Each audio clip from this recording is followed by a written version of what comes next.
किसी ने बड़े कमाल की बात कही है कि इंसान सुनता है मन भर, सुनने के बाद प्रवचन देता है टन भर और खुद ग्रहण करता है कण भर। नमस्ते दोस्तों, मैं हूं आरजे कार्तिक।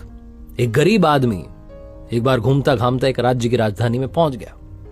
जिस दिन वो वहां पहुंचा उस दिन वहां समारोह हो रहा था, उत्सव चल रहा था। उसने पूछा लोगों से कि भाई यहाँ क्या चल रहा है, तो एक ने बताया कि यहाँ पर हस्ती पटबंधन समारोह चल रहा है। इसने पूछा भाई क्या होता है इसमें, तो इसे बताया गया कि यहां पर क्या होगा, अभी थोड़ी देर में शाही हाथी आएगा और इस रास्ते से गुजरेगा। उसकी सूंड में एक माला होगी, उसने वो माला जिस व्यक्ति को पहना दी उसे इस राज्य का राजा अगले 5 साल के लिए बना दिया जाएगा। जहां इस व्यक्ति ने बात सुनी, गरीब आदमी ने उसने कहा अपन भी खड़े हो जाते हैं लाइन में, क्या पता अपनी किस्मत चमक जाए और शायद आज मेरा दिन है कि मैं घूमते घामते यहां पहुंच गया हूं। ये भी खड़ा हो गया लाइन में।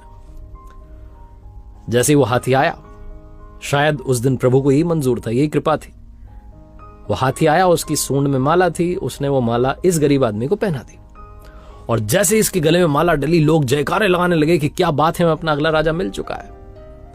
राजपुरोहित ने इसे बुलाया, इसका तिलक किया और कहा अब आप सुन लीजिए शर्तें। तो इसने सोचा शर्तें भी है, तो इसने कहा बताइए क्या बात है। तो राजपुरोहित ने कहा कि आपको अगले 5 साल के लिए इस राज्य का राजा बनाया जा रहा है, लेकिन 5 साल के बाद आपको ये राज्य छोड़ के जाना पड़ेगा, ये राजधानी छोड़ के जानी पड़ेगी।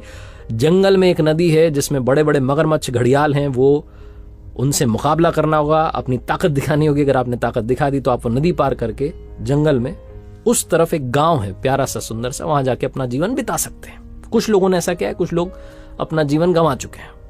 अब आप बताइए कि क्या आप 5 साल के लिए राजा बनने के लिए तैयार हैं?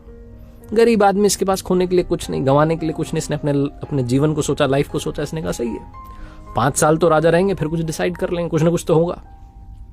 5 साल के लिए राजा बनने के लिए तैयार हो गया और इसने 5 साल अपने जीवन के जो सबसे बेहतरीन साल थे उसमें बहुत अच्छे से काम किया, सबका ख्याल रखा, सबका ध्यान रखा, सबका फेवरेट बन गया।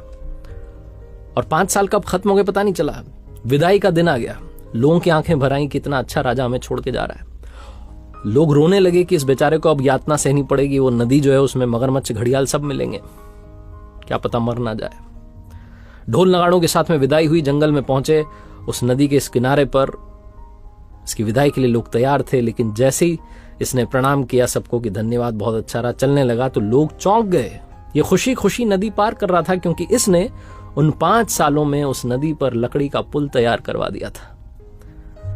लोग वापस प्रसन्न हो गए कि चलो सुरक्षित रहेंगे राजा साहब, अब वहां रहेंगे लेकिन अच्छे से रहेंगे। कहानी राजा की और नदी की नहीं है, कहानी आपकी हमारी है।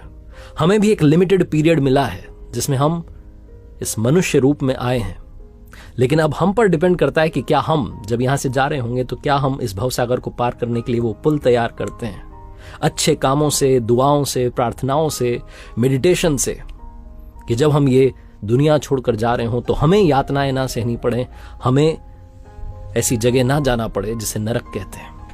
हम कुछ अच्छा करें और भवसागर पार करके पहुंच जाएं वहां जो दूसरा लोक है। ये छोटी सी कहानी बस यही सिखाती है कि अच्छे कर्म करते चलिए, दुआएं कमाते चलिए, बाकी सब वो देख लेगा।